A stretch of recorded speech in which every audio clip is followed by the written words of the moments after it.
పిల్లలండి మీకు? పిల్లలు లేరమ్మా. ప్రాబ్లం అక్కడి నుంచి స్టార్ట్ అయింది. హాస్పిటల్కి రాడుతాను, బట్ వేధింపులకు మాత్రం తనే కాకుండా అత్త ఆడపడుచు కూడా వేధింపులకు గురి చేస్తున్నారు. ఏంటి అంటే నన్ను మ్యారేజ్ చేసుకున్నాడు, బట్ నా చెల్లి అంటే ఇష్టం అతనికి. నాకు తెలియకుండా సమ్ టైమ్స్ నేను సూసైడ్ చేసుకోవాలన్నంత రేంజ్కి వెళ్ళిపోయిందమ్మా పరిస్థితి. మీరు అసలు హాస్పిటల్కి వెళ్ళి మీ వైపున ఎలాంటి సమస్య లేదన్నది క్లియర్ అయిందా? వెళ్ళాను మేడం. యాక్చువల్గా ముందుగా చెప్పాలంటే మేము కలిసిందే లేదు మేడం. ఎందుకు అంటే చెల్లి మీద ఉన్న ఇంట్రెస్ట్ తోటి ఓకే ఆ సిచ్యువేషన్ అనేది తీసుకురాడు. కాదు మేడం, స్టార్టింగ్ నుండి మా బావ బాగానే చూసుకునేవారు, వాళ్ళ అమ్మ కూడా బాగానే చూసుకునేది, ఎలాంటి ఇబ్బందులు అయితే లేవు. మా అక్కే స్టార్టింగ్ నుండి ఏదో ఒకటి అంటా ఉండేది. మంచిగా చూసుకునేది నీకేం తెలుసు? ఏం చేసినావు నువ్వు పిచ్చిదాను పోయి ఇక్కడ దాకా వచ్చినావు. ఏం మాట్లాడుతున్నావు వైష్ణవి? ఎంత నీ వయసు? 20 years. 20 years. మీ అక్కను పెళ్లి చేసుకున్నాడా మీ బావ? చేసుకున్నాడు. ఇప్పుడు నిన్నెందుకు చేసుకుంటున్నాడు? ఆమెకు పిల్లలు కావట్లేదు. ఆమెకు పిల్లలు కావట్లేదని చెప్పడానికి నువ్వేం మెడికల్ ఎక్స్పర్ట్వా? అసలు నువ్వు వాళ్ళ జీవితంలో ఉండడమే పిచ్చితనం కదా.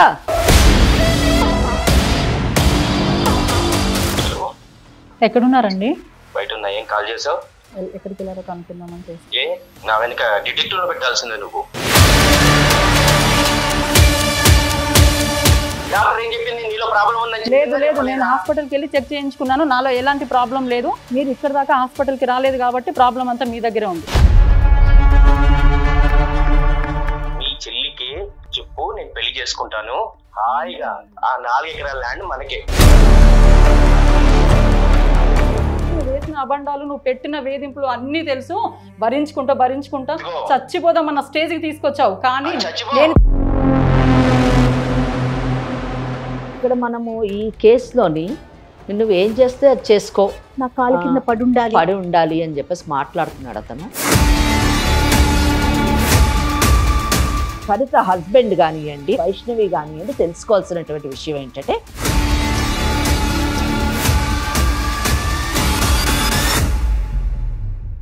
IVF చికిత్సలో 25% భారీ discount. Andro max advanced male infertility centre. 29 సమర్పించు లీగల్ అడ్వైస్ కార్యక్రమానికి స్వాగతం. మనతో పాటు అడ్వకేట్ వెంకటేశ్వర గారు ఉన్నారు. నమస్తే అమ్మా. నమస్తే అండి. సరిత అని ఒక అమ్మాయి మనకు మెయిల్ చేశారు. ఓకే. ఆ అక్క చెల్లెళ్ళకి సంబంధించిన ఒక చిన్న సమస్య. చిన్న సమస్య అనకూడదేమో, చాలా పెద్ద సమస్య అనే చెప్పాలి బహుశా. మీ సలహా సూచన వారికి అవసరం. తప్పకుండా. పెళ్ళైపోయిన అమ్మాయి చెల్లెలు భవిష్యత్తు బాగుండాలి, చెల్లి గనక ఈ పెళ్లి చేసుకుంటే తన జీవితం సర్వనాశనం అయిపోతుంది మేడం, ఖచ్చితంగా మన అడ్వకేట్ వెంకటేశ్వర గారితో నాకు ఒక అడ్వైస్ ఇప్పించండి అని చెప్పి మన దాకా వచ్చారమ్మా. అయితే స్టూడియోకి వచ్చి కూర్చుంటామన్నారు. అందుకని నేను స్టూడియో కూడా పిలిపించేశాను. మన ముందు కూర్చుని ఉన్నారు ఇద్దరు కూడా, అక్క చెల్లి ఇద్దరు వచ్చారు. సరిత నమస్తే అమ్మా. నమస్తే మేడం. ఓకే. చెల్లి పేరు వైష్ణవి మేడం. కోర్టుల దాకా వెళ్లకుండా ఇక్కడ ఎంతవరకు పరిష్కారం చూపించగలరో మాట్లాడతారు. మీ గురించి ఒక్కసారి వివరంగా చెప్పండి. నా పేరు సరిత అమ్మ. ఓకే. మ్యారేజ్ అయ్యి 6 years అవుతుంది. నాన్న చిన్నప్పుడే చనిపోయారు. ఓకే. అమ్మకి హెల్త్ బాగుండకపోవడంతో అమ్మ ఊర్లోనే ఉంటుంది. అంటే ఏంటి మీ మదర్కి ఏంటి ప్రాబ్లమ్? అమ్మకి పెరాలసిస్ వచ్చిందమ్మా. మీ నాన్నగారు ఎందుకు చనిపోయారు? నాన్నగారు చిన్నప్పుడే హెల్త్ బాగాలేక చనిపోయారు. ఇంకా అమ్మే మమ్మల్ని చూసుకుంటూ వచ్చింది. ఇప్పుడు నా మ్యారేజ్ అయింది కాబట్టి ఇంకా చెల్లి బాధ్యత అంతా నేను తీసుకున్నాను. ఇద్దరేనండి? సరిత మీ ఇద్దరేనండి? ఇద్దరే అమ్మా. నాతో పాటే ఉంటుందమ్మా. నేను స్కూల్లో టీచర్ గా వర్క్ చేసేదాన్ని. హస్బెండ్ వచ్చేసి మార్బుల్ బిజినెస్ చేస్తున్నాడు. పిల్లలండి మీకు? పిల్లలు లేరమ్మా. ప్రాబ్లం అక్కడి నుంచి స్టార్ట్ అయింది. బాగానే చూసుకుంటున్నాడు. ఓకేలే, బాగానే ఉంది కదా లైఫ్. అంటే ఒక మిడిల్ క్లాస్ ఫ్యామిలీలో ఒక అమ్మాయికి ఉండే కలలు కోరికలు ఏవైతే ఉంటాయో అవన్నీ ఓకే సాగుతున్నాయి అనుకుంటున్న టైంలోనే ఇంకా హస్బెండ్ నుంచి చాలా వేధింపులు. ఏంటి అంటే ఫస్ట్ ఆఫ్ ఆల్ ఆయన ఇంటెన్షన్ వేరు. నన్ను మ్యారేజ్ చేసుకున్నాడు, బట్ నా చెల్లి అంటే ఇష్టం అతనికి. ఆ విషయము నాకు తర్వాత తెలిసింది. అంటే ఒకటి నాకు ఒక చిన్న డౌట్ ఉంది జయ ఇక్కడ. ఇప్పుడు మీ పెళ్ళి ఎంతకాలం అయింది? 6 years అవుతుంది. 6 years అవుతుంది. మరి మీ పెళ్లి సమయానికి మీ చెల్లెలు వయసు ఎంత ఉంటుంది? 15 సంవత్సరాలు. 10th క్లాస్ అంటున్నారు కాబట్టి 14-15 ఏళ్ళు ఉంటుంది. మరి అతనికి మీ చెల్లెలు అంటే ఇష్టం ఉండడంలోని కొంచెం సంథింగ్ స్ట్రేంజ్ గా అనిపిస్తుంది. 14 ఏళ్ళ అమ్మాయిని అక్కని పెళ్లి చేసుకొని 14 ఏళ్ళ అమ్మాయిని లైక్ చేయడం అన్నది సంథింగ్ స్ట్రేంజ్. ఒకటి నాకు వచ్చిన డౌట్. మీ పెళ్లి సమయానికి మీ నాన్నగారు ఉన్నారా? నాన్నగారు లేరు. లేరు. నాన్నగారు అప్పటికే సరే. చనిపోయారు. మీరు- పెద్దలు కుదిర్చిన సంబంధం అమ్మ. ఓకే, మీ మదరే కుదిర్చి చేశారు. Yes అమ్మ. అప్పుడు మీ మదర్ హెల్దీగా ఉన్నట్టున్నారు అప్పుడు. కొంచెం పర్లేదు. సరే, ఓకే. అయితే మరి ఈ 14 ఏళ్ళ అమ్మాయిని మీరు మీతో తీసుకొచ్చేసాను అని చెప్పారు బాధ్యతగా. Yes, మరి ఆ అమ్మాయి అంటే ఇష్టం ఉన్నప్పుడు మరి మీరు ఈ అమ్మాయిని మీ ఇంటికి తీసుకొచ్చి ఎలా పెట్టుకున్నారు? స్టార్టింగ్ చాలా బాగా చూసుకున్నారమ్మా. నా చెల్లిని ఒక సొంత చెల్లె, ఒక బిడ్డలాగా చూసుకున్నారు. చూసుకున్నారా? చూసుకున్నట్టు నటించారా? చూసుకున్నారు, నాకు తెలిసి చూసుకున్నారు. బట్ అది నటించారు అనేది నాకు ఇప్పుడు అర్థమైంది. హాస్పిటల్ కి రాడుతాను, బట్ వేధింపులకు మాత్రం తనే కాకుండా అత్త, ఆడపడుచు కూడా వేధింపులకు గురి చేస్తున్నారు.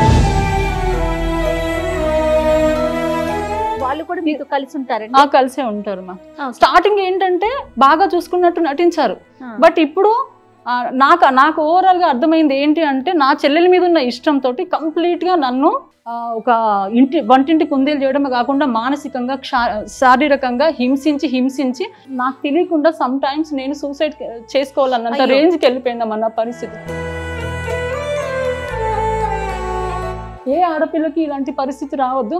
అంటే ఇక్కడ ఎట్లా ఉంది అంటే, సొసైటీలో పిల్లలు కాలేదు గొడ్రాలుగా క్రియేట్ చేయడమే కాకుండా నా ప్లేస్లో నా సొంత చెల్లెల్ని తీసుకురావడం అనేది అసలు ఒక ఆడది భరించలేని పరిస్థితి అమ్మా ఇది. ఒక్క నిమిషము సరిత, ఇక్కడ నాకు ఒక 3 డౌట్స్ వచ్చాయి మీరు మాట్లాడుతున్నప్పుడు. ఒకటి ఏంటంటే, పిల్లలు కలగలేదు అని చెప్తున్నారు మీరు. పిల్లలు కలగకపోవడానికి ఎవరి వల్ల ప్రాబ్లం ఉన్నది కూడా తెలుసుకోవాలి.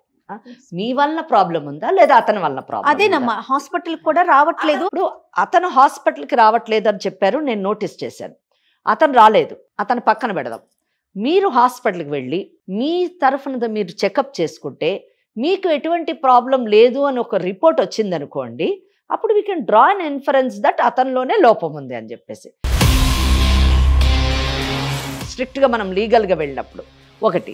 రెండోది ఏంటంటే, ఇప్పుడు మీ చెల్లెలని అంటే ఇష్టపడుతున్నాడు అని మీరు పదే పదే చెప్తున్నారు. What is that he want from your sister? Me sister వలన ఇష్టం కాబట్టి ఏం కావాలని అని కోరుకుంటున్నాడు? ఏ విధంగా మిమ్మల్ని హింసిస్తున్నాడు? అంటే ఏ విధంగా అంటే కొట్టడము, తిట్టడము, నన్ను మెంటలీ అండ్ ఫిజికలీ అబ్యూస్ చేస్తున్నాడు అని అంటే అది విత్ ఇన్ సొసైటీ యాక్సెప్ట్ చేసేటట్టుందా, లీగల్ పారామీటర్స్ లో ఉందా లేదా అన్నది మనం ఇక్కడ మాట్లాడాల్సినటువంటి విషయం. సో ఈ డౌట్స్ నాకు క్లారిఫై చేయాలి మీరు. కంప్లీట్ గా ఇంట్లో హౌస్ అరెస్ట్ చేసేసాడు. ఓకే, బయట ప్రపంచానికి వెళ్ళొద్దు. యాక్చువల్లీ నేను టీచింగ్ ఫీల్డ్ చేసేదాన్ని. నన్ను ఎప్పుడైతే తను ప్లాన్ చేశాడో అప్పటి నుంచి నన్ను ఇంకా బయటకు వెళ్ళనివ్వకుండా చేసేసాడు. ఓకే, ఇప్పుడు చెల్లెల్ని కూడా బయటకు తీసుకెళ్లిపోతాడు. అంటే నేను ఏమనుకునేదాన్ని, నా చెల్లెలు అంటే తను ఒక సొంత చెల్లెలాగా, ఒక బిడ్డలాగా చూసుకుంటున్నాడు కదా అని నమ్మి నేను అలా పంపించాను.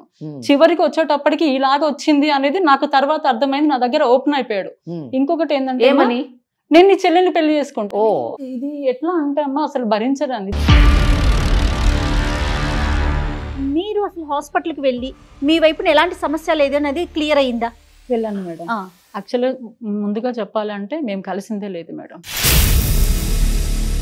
సో మీరు హాస్పిటల్కి వెళ్ళి చెక్ చేసుకున్నారంటున్నారు. మీ ఇద్దరి మధ్య అసలు ఎలాంటి రిలేషన్ కంటిన్యూ అవ్వట్లేదు? ఒక వైఫ్ అండ్ హస్బెండ్ మధ్య ఉండే రిలేషన్ లేదంటున్నారా? చాలా తక్కువ అమ్మా. ఎందుకు అంటే చెల్లి మీద ఉన్న ఇంట్రెస్ట్ తోటి ఓకే ఆ సిచ్యువేషన్ అనేది తీసుకురాడు. మళ్ళీ పైకి చూస్తే మాత్రం నటన. నా చెల్లి చూస్తే మా అక్క బావ ఎంత హ్యాపీగా ఉన్నారో అని అనుకునే టైప్లో బిహేవ్ చేయడం ఇంట్లో. ఎలాంటి మనుషులు ఉన్నారమ్మా బయట? సమాజంలో అన్ని రకాల మనుషులు ఉంటారు కాబట్టి వాటికి తగ్గ ఆ సమస్యలకు తగ్గ చట్టాలు కూడా ఉంటాయి. ఖచ్చితంగా. సో ఇక్కడ మనం సరితదైతే విన్నాం వర్షన్.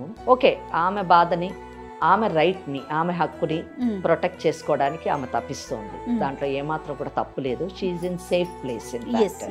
ఇప్పుడు మనము చెల్లెలు ఏమనుకుంటుంది, వైష్ణవి ఏమనుకుంటుంది అన్నది ఒకసారి మనము వైష్ణవి ఇప్పుడు నువ్వు మాట్లాడాల్సిన సమయం అమ్మా. నమస్తే అమ్మా. ఏంటి పరిస్థితి ఏంటి? ఇప్పుడు అక్క చెప్తా ఉంది నీ మీద కన్నేసి అతను అక్కని అవాయిడ్ చేస్తున్నాడు అనేసి, నువ్వేమంటావు దానికి? నేను ఇంటర్ చదువుతున్నప్పుడు మా బావ కానీ వాళ్ళ అమ్మ వాళ్ళు కానీ నన్ను యాక్సెప్ట్ చేశారు, ఇంట్లో ఉంచుకొని చదివిపిద్దాము అని చెప్పేసి. సో మా అమ్మ హెల్త్ బాగాలేదు కాబట్టి నేను కూడా ఓకే అని వచ్చి అక్క దగ్గర ఉండి చదువుకుంటున్నా. బాగుంది. అది ఏది కావాలన్నా నాకు ఇచ్చేవారు. ఓకే. సో అట్లా నాకు కూడా అరే నాన్న లేకుండా అలా చూసుకుంటున్నాడు కదా.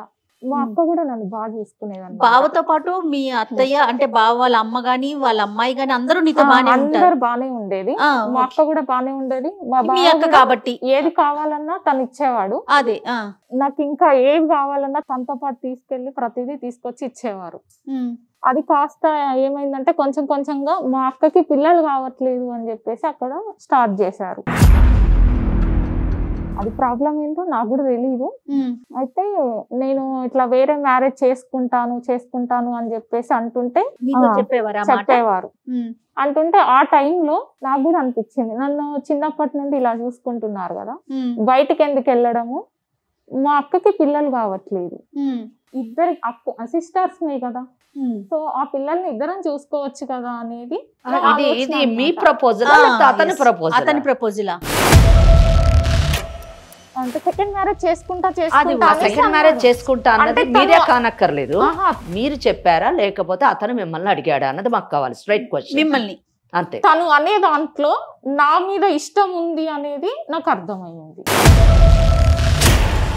కాదమ్మా, నిన్ను మీ బావ నీ దగ్గర ప్రపోజ్ చేశాడా? అతను నిన్ను పెళ్లి చేసుకుంటాను అన్న విషయం క్లియర్ గా నీతో చెప్పాడా? అంటే తను మీ అక్కకు పిల్లలు కావట్లేదు, నేను సెకండ్ మ్యారేజ్ చేసుకుంటాను అని కొన్ని రోజులుగా అని ఆ తర్వాత నన్ను డైరెక్ట్ గా అడిగాడు పెళ్లి చేసుకుందామని. అడిగితే నువ్వెట్లా వింటావమ్మా? సొంత అక్క కదా. ఇప్పుడు కాదు మేడం, బయట నుంచి వేరే అమ్మాయి వస్తేనే యాక్సెప్ట్ చేయను, నువ్వు వస్తే ఎట్లా యాక్సెప్ట్ చేస్తాను అనుకుంటున్నావు? నువ్వు నా ప్లేస్ లో నువ్వు ఉంటే నీకు అర్థమవుతుంది కదా నేను ఎంత బాగా అనుభవిస్తున్నాను అనేసి. మాట్లాడుతున్నావు, నీకు పిల్లలు కావట్లేదనే తను అక్కడ నిన్ను ఎక్స్పోజ్ చేశాడు. నీకు కావట్లేదు, కాలేనప్పుడు నన్ను చిన్నప్పటి నుండి బాగానే చూసుకుంటున్నాడు కదా మేడం. పిల్లలు కావట్లేదు అంటే దాని తెలుసా నీకు? నీకెక్కడ తప్పుగా అనిపించలేదా మీ బావ అలా మాట్లాడుతుంటే? ఏ రోజు తప్పుగా అనిపించలేదు. నన్ను పెట్టే బాధలు దానికి ఏం తెలుసు మేడం, దాని దగ్గర అన్ని నటించడమే. పిచ్చి మాటలు మాట్లాడుతూ ఉంటది మేడం. అది పిచ్చిది మేడం, అక్క అంటే తల్లి కంటే ఎక్కువ. దాన్ని ఎట్లా చూసినా దానికి తెలుసు, అది అమాయకురాలు మేడం, దానికి తెలీదు. దాన్ని ఆటబొమ్మని చేసి అదే నా బాధ అంతా. దాని జీవితం చక్క పెట్టడానికే ఇప్పుడు మీ దాకా తీసుకొచ్చింది. నాలాగా ఇంకొక ఆడు దాన్ని బ్రతుకో ఖరాబ్ అవ్వద్దు అన్న ఇంటెన్షన్ తోటి, బట్ దానికి అర్థం అవ్వట్లేదు. ఏం వైష్ణవి తెలీదు అని అంటుంది కదా మేడం.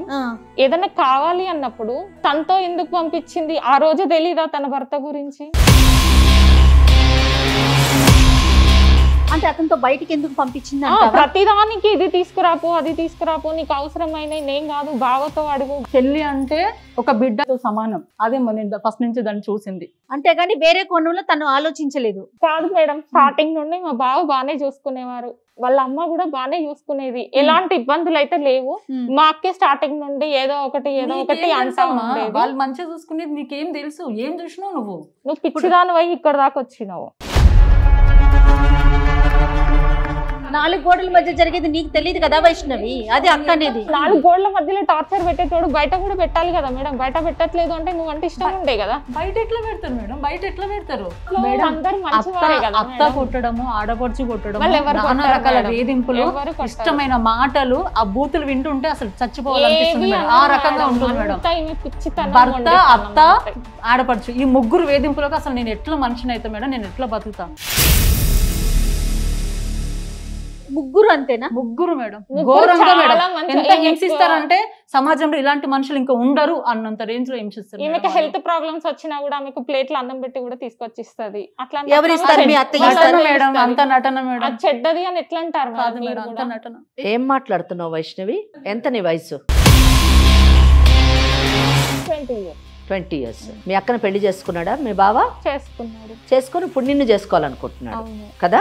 రేపు నిన్ను చేసుకున్న తర్వాత ఇంకొక పుల్లమ్మ వస్తుంది, దాన్ని చేసుకోవాలనుకుంటాడు. అప్పుడు నువ్వు ఇదే విధంగా మాట్లాడతావు. అప్పుడు నువ్వు పిచ్చిదానివా? ఎందుకు చేసుకుంటారు మేడం? ఇప్పుడు నిన్నెందుకు చేసుకుంటున్నాడు? సమాధానం చెప్పు. ఆమెకు పిల్లలు కావట్లేదని చెప్పడానికి నువ్వేం మెడికల్ ఎక్స్పర్ట్ వా?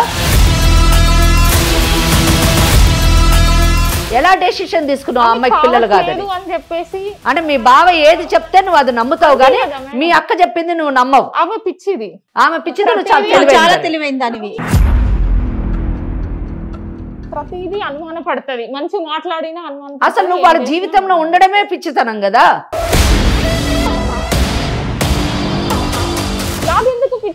ఎందుకు ఉండాలి నువ్వు? నువ్వు ఎవరు వాళ్ళ జీవితంలో ఉండడానికి? అంటే నువ్వు మీ అక్కని నిన్ను పెంచినటువంటి అక్కని పిచ్చిదాన్ని అంటారు. తీసుకొచ్చింది అంటే బావని పెళ్లి చేసుకోమని తీసుకొచ్చిందా వైష్ణవి? చెల్లికి ఒక బంగారు భవిష్యత్తు ఇద్దామని తీసుకొస్తే ఇది మేడం అసలు అతని క్యారెక్టర్ ఏంటమ్మా ఒకసారి చెప్పు. అంటే ఇప్పుడు మీకు 4 గోడల మధ్య జరిగేది ఆ పిల్లకి తెలీదు, సమాజానికి తెలీదు. ఈ బాధలలో మేడం నేను ఏ రేంజ్కి వెళ్ళిపోతున్నానంటే ఇంకా చచ్చిపోతే అయిపోతుంది, వద్దు అనుకుంటున్నాను. ఎందుకంటే చెల్లెలు అమాయకురాలు మేడం. నేను తీసుకొచ్చిన పర్పస్ ఏంటంటే చెల్లెని ఒక ఇంటి దాన్ని చెల్లి నా బాధ్యతను నిర్వర్తించాలి, మంచి జీవితం ఇవ్వాలని తనకి. చాలా సార్లు చచ్చిపోవాలని కూడా అనిపించింది మేడం.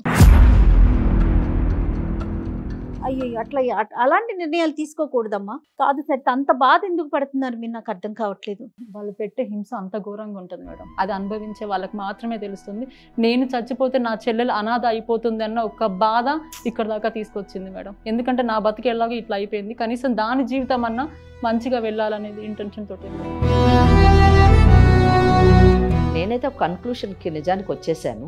ఏమనంటే చెల్లెలు మాత్రం చాలా immatured, at the same time చాలా సెల్ఫిష్ కూడా. తన గురించి ఆలోచిస్తుంది కానీ తల్లిలాగా తన బాధ్యతను స్వీకరించినటువంటి అక్క గురించి ఏమాత్రం కూడా ఆలోచించకపోవడం చాలా దురదృష్టం. ఇటువంటి క్యారెక్టర్స్ కూడా సమాజంలో ఉంటారు అన్నది మనకి ఈ కేసులోని మనకు అర్థమవుతుంది. ఆ అమ్మాయి అసలు వాస్తవాన్ని తెలుసుకొని ఒక చెల్లెలుగా తన బాధ్యత ఏంటి, తను ఏ విధంగా అక్కకి ప్రొటెక్షన్ ఇవ్వాలి, అక్క యొక్క హక్కుల్ని కాపాడాలి అన్న దిశలోనే ఆలోచించేటట్టుగా మనము కౌన్సిలింగ్ చెయ్యాలి. అక్కనే పిచ్చిది అంటుంది, లోపల ఏం జరిగేది అన్నది తను యాక్సెప్ట్ చేయడానికి సిద్ధంగా లేదు. పిల్ల అయ్యి ఉండి కాదమ్మా, సమస్య ఎక్కడుంది, అసలు ఒక హాస్పిటల్ కి వెళ్ళాలి, ఇద్దరు చూపించుకోవాలి, నిజంగా సమస్య ఉందా, దానికి ఏమైనా సొల్యూషన్ ఉందా, అటువైపు ఎందుకు ఆలోచించట్లేదు వైష్ణవి నువ్వు? అంటే నీకు కూడా ఇష్టం మీ బావ అంటే, అంతేగా? ఇష్టమే, నన్ను చిన్నప్పటి నుండి బాగానే చూసుకున్నాడు కాబట్టి నాకు కూడా ఇష్టమే. బావతో మాట్లాడండి అసలు ఒకసారి. అంటే అతను ఏమంటాడు, ఆయన ఇందాక వచ్చింది మేడం, అది ఇంట్లో సాల్వ్ అవ్వాల్సిన ప్రాబ్లం ఇక్కడ దాకా వచ్చింది అంతే. థర్డ్ పర్సన్ గా వాళ్ళ జీవితాల్లో ప్రవేశించి నేను అక్కడ కూర్చుంటాను అంటే దట్ ఈస్ నాట్ ప్రాపర్.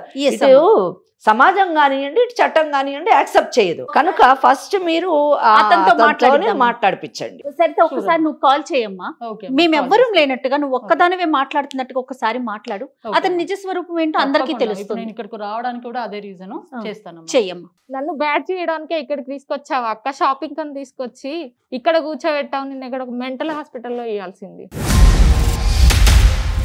నువ్వు ఇక్కడ రావడం ఏదో రాంగ్ ప్లేస్ కి రాలేదు. ఇక్కడ ఉన్న వాళ్ళు ఎవరైనా పిచ్చోళ్ళు మెంటలోళ్ళు కాదు. అర్థమైందా? ఒక్క విషయం గుర్తుపెట్టుకో, మీ అక్క నిన్ను ఇక్కడ తీసుకొచ్చింది నిన్ను బ్యాట్ చేయడానికి కాదు, నీ జీవితాన్ని సరి చేయడానికి. ఫోన్ చేయడానికి అట్లాగే మాట్లాడుతుంది కానీ నువ్వు కాల్ చేయి. హలో, ఎక్కడున్నారండి? బయట ఉన్నా. ఏం కాల్ చేసావు? అదే ఎక్కడున్నారు, ఎక్కడికి వెళ్ళారో కనుక్కుందామని చేశాను ఊరికనే. ఏ నా వెనక డిటెక్టివ్ లో పెట్టాల్సిందే నువ్వు. అది మీరు కదా చేయాల్సింది, నేనెందుకు చేస్తాను? నేను క్యాజువల్ గా చేశాను మీరు ఎక్కడికి వెళ్ళారు అని. ఏదో వచ్చి బయటకు వచ్చా నేను, దానికి మాటి మాటి కాల్ చేసి ఎక్కడ ఉన్నావు అని అడగాల. ఇప్పుడే చేశానండి నేను కాల్, జస్ట్ 1 టైమే. సర్లే, ఏంటి వైష్ణవ్ ఎక్కడ? వైష్ణవ్ నాతోనే ఉంది, షాపింగ్ కి వచ్చాము. ఎందుకు తీసుకెళ్ళావు? నేను తీసుకెళ్తా అన్నానుగా. నా చెల్లెని నేను తీసుకురాకూడదా షాపింగ్ కి? నువ్వు తీసుకెళ్లేదేంటే నేను తీసుకెళ్తా దాన్ని. ఇన్ని రోజులు తీసుకెళ్ళింది సరిపోయింది, చాలు. నేను తీసుకొస్తాను ఇంకా చెల్లెని. నువ్వు ఎందుకు తీసుకెళ్ళావు? ఏం అవసరం నీకు? ఇన్ని రోజులు తీసుకెళ్ళి సరిపోయింది, తీసుకెళ్ళి ఇక్కడ దాకా తీసుకొచ్చారు కదా మీరు. ఏం చేయాలో అన్ని చేసిరు. నాకు ఎన్ని రకాలుగా ప్రాబ్లమ్స్ ఫేస్ చేస్తున్నానో నాకు తెలుసు, నన్ను ఎన్ని రకాలుగా వేధింపులకు గురి చేస్తున్నారో నాకు తెలుసు. నా సొంత చెల్లెల్ని నా ప్లేస్ లో తీసుకొస్తానంటే నేను ఎట్లా ఊరుకుంటాను అనుకుంటున్నావు? నేను ఎట్లా భరిస్తాను అనుకుంటున్నాను? ఒక్క బాబుని ఇవ్వలేకపోతున్నావు. లోపం నీలో ఉంది. నీ కడుపులో ఒక్క పిండం పడలేదే. లేదు లేదు, లోపం నీలో ఉంది. మీరు హాస్పిటల్ కి రారు కదా మరి. నేను ఒక్కదాన్ని ఏం చేస్తాను? మగవాళ్ళకైతే ఉండదా ప్రాబ్లమ్స్? ఉండవా? ఆడవాళ్ళు ఒకటేనా ప్రాబ్లమ్స్ భరించేది? లేదు లేదు లేదు లేదు, నేను హాస్పిటల్కి వెళ్ళి చెక్ చేయించుకున్నాను, నాలో ఎలాంటి ప్రాబ్లం లేదు. మీరు ఇక్కడ దాకా హాస్పిటల్కి రాలేదు కాబట్టి ప్రాబ్లం అంతా మీ దగ్గరే ఉంది. వింటున్నారా? మిస్టేక్ మీది కాబట్టి సైలెంట్ అయ్యారా? ఏమనుకుంటున్నారు? ఇదిగో నీతో మాట్లాడే నాకు అనవసరం నీతో. ఎవరితో మాట్లాడతారు మరి? వైష్ణవికి లేదు, వైష్ణవ్తో మాట్లాడించాను నేను. సరిపోయింది. ఇన్ని రోజులు ఒక ఫాదరు ఒక బ్రదర్ అనుకొని పంపించాను, కానీ లాస్ట్కి వచ్చేటప్పటికి మీరు దాన్ని నా ప్లేస్లోకి కూర్చోబెడతానంటే ఎలా ఊరుకుంటాను అనుకుంటున్నారు? మీరు ఏమనుకుంటున్నారు? ఒక ఆడది ఎంత భర్త అంటే సర్వస్వం అనుకొని అన్ని వదిలిపెట్టుకొని వచ్చిన ఆడదాన్ని ఉసురు పోసుకుందాం అనుకుంటున్నారా? నేను ఎన్ని రకాల క్షోభ అనుభవిస్తున్నానో నాకు తెలుసు. నువ్వు పెట్టే నరక యాతన ఆల్రెడీ భరిస్తున్నా. లేదు, పడి ఉండే రకం కాదు నేను. ఇన్ని రోజులు పడ్డాను, వంటింటి కుందేలు చేసావు, అన్ని రకాల భరించాను. మూసుకొని నువ్వు మీ చెల్లికి చెప్పు, నేను పెళ్లి చేసుకుంటాను, హాయిగా ఆ 4 ఎకరాల ల్యాండ్ మనకే. నువ్వు ఫస్ట్ నుంచి నీ ప్లానింగ్ అంతా అదే అనేది నాకు అర్థమైంది. కానీ ఇక్కడ నేనున్నాను, నా చెల్లెలకు ఒక మంచి భవిష్యత్తు ఇవ్వడం కోసమే నేనున్నాను. నా జీవితం ఎలాగో ఖరాబ్ అయిపోయింది, కనీసం నా చెల్లి బ్రతకన్నా కాపాడుకుంటాను. నేను దానికి తల్లిని, అది అమాయకురాలు. నేను ఇద్దరిని పెళ్లి చేసుకుంటానే, ఇద్దరు నా దగ్గరే ఉంటారు. ఏమనుకుంటున్నావు? 100 మందిని పెళ్లి చేసుకుందాం అనుకుంటున్నావా? ఏమనుకుంటున్నావు? పెద్ద సంసారివా? ఏం చెప్తున్నావు? చూపించు, దమ్ము ఉంటే ఎవిడెన్స్ చూపించు. అబండం వేయడం కాదు చాలు. ఇలాంటి అబండాలు ఎన్నిసార్లు వేసావు తెలియదు అనుకుంటున్నావా? ఎక్కడ నేను చెల్లెల్ని కానివ్వకుండా చేస్తానని చెప్పేసి నువ్వు వేసిన అబండాలు, నువ్వు పెట్టిన వేధింపులు అన్ని తెలుసు. భరించుకుంటా చచ్చిపోదామన్న స్టేజ్కి తీసుకొచ్చావు. కానీ నేను చచ్చిపోను. నా చెల్లెల్ని కాపాడుకునేంత వరకు నేను చచ్చిపోను. నువ్వేంటి అనేది నేను నీ నిజ స్వరూపం నా చెల్లెలికి చూపిస్తా. తీసుకుంటావు కానిస్తా, నేను అది కానిస్తా. ఏమనుకుంటున్నాను? నన్ను ఎన్ని రకాల బాధలు పెడుతున్నావు, నేను ఎన్ని రకాల నిద్ర లేని రాత్రులు అనుభవిస్తున్నానో నాకు తెలుసు. ఏం బాధ పెట్టాను నేను నీకు? ఏం బాధ పెట్టా చెప్పు. మాటల్లో చెప్పేది కాదులే, నువ్వు పెట్టేది ఏదో నాకు తెలుసు. నేను ఎన్ని రకాలు అనుభవిస్తున్నానో నాకు తెలుసు. మొదటి నుంచి ఇదే ఉంది. వైష్ణవి పెళ్లి చేసుకుంటే లేదు, ఛాన్సే లేదు. నువ్వు ముప్పు తిప్పలాడు 3 చెరువులు నీళ్ళు అయినా నేను కానివ్వను. నువ్వేం చేసుకుంటావో చేసుకో. అసలు ఛాన్సే లేదు, ఇవ్వను నేను. నా ప్లేస్ లోకి ఇంకొక ఆడది వస్తేనే నేను ఒప్పుకోను. అలాంటిది నా చెల్లెలు వస్తే ఒప్పుకుంటాను అనుకుంటున్నావు? నువ్వు ఏమనుకుంటున్నావు? నీకు అస్సలు ఛాన్స్ లేదు. ఏం చేసుకుంటావో చేసుకో. మీ అమ్మ మీ చెల్లెలు నువ్వు పెట్టిన బాధలకి నేను ఎన్ని రకాల క్షోభ అనుభవించినో నాకు తెలుసు. నన్ను స్కూల్కి వెళ్ళనీయకుండా కూడా చేశారు. మానసికంగా ఎందుకు చేస్తారు? ఏం రైట్స్ ఉన్నాయి మీకు? ఎందుకు చేస్తారు? ఎందుకు కొడతారు? ఏం తప్పు చేశానని కొడతారు? నువ్వు కంప్లీట్లీ రాంగ్ ఆలోచించుకుంటూ నా చెల్లెల్ని నేను ఉండడమా ఉండకపోవడమా చెప్తా నీకు. నేను మాత్రం నీ చెల్లిని పెళ్లి చేసుకుంటా. అంటే నేను పడ్డ బాధలో నా చెల్లి కూడా పెడదాం అనేది. నువ్వేం మాట్లాడుతున్నావే? నేను దాంతో మాట్లాడుకున్నా. నీ గురించి తెలియదురా దానికి. అది మబ్బులో ఉంది. అది అమాయకురాలు. రా. నీకు తెలియదురా, నీ నిజ స్వరూపం తెలియదు. నువ్వు ఎన్ని రకాల క్షోభలు పెట్టావో నాకు తెలుసు. ఎందుకు కొడతావు? ఏం రైట్స్ ఉన్నాయి నీకు? ఎందుకు కొడతావు? పెళ్లి చేసుకున్నంత మాత్రాన కొట్టడమా? వినను. అన్ని చేశాను కానీ నీ మనసులో వేరే ఉద్దేశం పెట్టుకొని ఇంత దాకా తీసుకొచ్చావు. కానీ నేను పడ్డ బాధ మాత్రం నా చెల్లెకు పడదు. నేను ఏ నిర్ణయం తీసుకోవాలో ఆ నిర్ణయం తీసుకుంటున్నాను. నీ గతి కోర్టులో చూసుకుంటా నేను. ఇంకా ఇదిగో ఒక్కటే నా ఇంటెన్షన్ ఏం తెలుసా? నీ చెల్లెని పెళ్లి చేసుకోవడం. నన్ను కొట్టినట్టు నా చెల్లెని కొడదాం అనుకుంటున్నావా? ఏం చేసుకుంటావో చేసుకో. మనం ఇంకా నెక్స్ట్ కోర్టులో కలుస్తున్నాం. సరే మంచిది. చూసుకుందాం. కోర్టులో చూసుకుందాం. రెడీగా ఉండురా. నీ సంగతి ఏందో తెలుస్తా. రెడీగా ఉండు. వస్తా, నేను ఇంటికి వస్తాను కదా. నేను నా చెల్లి ఇంకా నీకు జీవితంలో కనిపించము. కోర్టులో కలుద్దాం. నువ్వు వెళ్తే ఎల్లు. నీ చెల్లిని వదిలే. నీ చెల్లిని అన్ని నేర్పిస్తున్నావేమో నువ్వు అక్కడ. ఇది మేడం. ఏంటమ్మా ఇతను, మీరు విన్నారు కదా, ఇక్కడ మనము ఈ కేసులోని నువ్వు ఏం చేస్తే అది చేసుకో, నా కాలు కింద పడి ఉండాలి అని చెప్పేసి మాట్లాడుతున్నాడు అతను. సరితే ఏం చేయలేదు. ఎందుకు ఏం చేయలేదంటే తండ్రి లేడు. రెండోది ఉన్నటువంటి తల్లి పారాలిటిక్ పేషెంట్, పుట్టింటికి వెళ్ళి ఉండేటటువంటి అవకాశం లేదు, పాప లేదు. చెల్లెల మీద కన్నేసినటువంటి భర్తను ఏమీ చేయలేనటువంటి చాతకాంతనం ఒక వంకైతే, ఏ చెల్లెలైతే తను కాపాడాలని అనుకుంటుందో ఆ చెల్లెలే తిరగబడేటటువంటి పరిస్థితి. వైష్ణవి ఒక పిచ్చిది. ఆమె ఉపయోగించినటువంటి పదం ఈ రోజు ఆమెకే వర్తిస్తుంది. టెంప్టేషన్స్ కి లోనయ్యేటటువంటి అమాయకురాలు. మళ్ళీ అక్కడ తను ఏదో త్యాగం చేస్తున్నానని ఫీల్ అవుతోంది. చిన్నప్పటి నుంచి తను చాలా బాగా చూసుకుంటున్నాడు. వాళ్ళ అమ్మ బాగా చూసుకుంటుంది, వాళ్ళ అక్క బాగా చూసుకుంటుంది. మా అక్కనే పిచ్చిది. వేరే పెళ్లి చేసుకోవడానికి మా బావ సిద్ధమైతే అది నన్ను చేసుకోవడానికి మా బావ ఒప్పుకోవడం చాలా పెద్ద విషయం, చాలా గొప్ప విషయం. ఇంకొకటి, ఆ పెళ్లి చేసుకోవడము అన్నది ఆ 4 ఎకరాల ఆస్తి గురించి చేసుకుంటున్నాడు అన్న విషయం తెలుసుకోకపోవడం, అక్క చెప్పడానికి ప్రయత్నించినా వినకపోవడం ఇక్కడ ఆ అమ్మాయి యొక్క లోపంగా మనము పరిగణించాలి.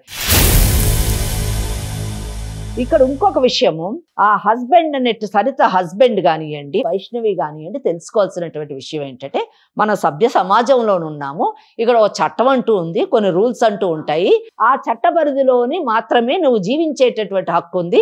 ఆ చట్ట పరిధిలో నీ కేసుని ఎవరు కూడా హర్షించరు. తన అక్కకి భర్త ఉన్నాడు, వాళ్ళిద్దరికి సాంప్రదాయంగా పెళ్లి జరిగింది, వాళ్ళిద్దరికి విడాకులు జరగలేదు. జరగని పక్షంలో నువ్వు ఒక భార్యగా అతని జీవితంలోని వెళ్ళేటటువంటి అవకాశం ఇటు సమాజం కానివ్వండి, చట్టం కానీ ఒప్పుకోదు, కల్పించలేదు. అప్పుడు నీ పరిస్థితి ఏంటి? పెళ్లి చేసుకుంటే నువ్వు ఒక మిస్ట్రెస్ గా మాత్రమే ఉండాలి. అక్క మాట్లాడినప్పుడు ప్రతిసారి కూడా నాకు నిజంగా హృదయం ఇదైందండి. అక్క కూడా చిన్నదే, ఒక 5 ఏళ్ళు పెద్దది. ఒక తల్లి స్థానంలో నుంచొని నా చెల్లెల జీవితాన్ని పాడు చేయను. ఏ అక్క అంటదండి? తల్లి స్థానంలో నిలబడ్డ తల్లికి వచ్చేటటువంటి మాటలు ఎంత గొప్ప విషయం. నుంచి చేతులెత్తి నమస్కరించాలి. అటువంటి అక్కని చెల్లెలు అయ్యుండి పిచ్చిది, నిన్ను మెంటల్ హాస్పిటల్ పంపించాలి అనడం నీ కుసంస్కారానికి, నీ చదువు ఇంకెందుకు చెప్పండి.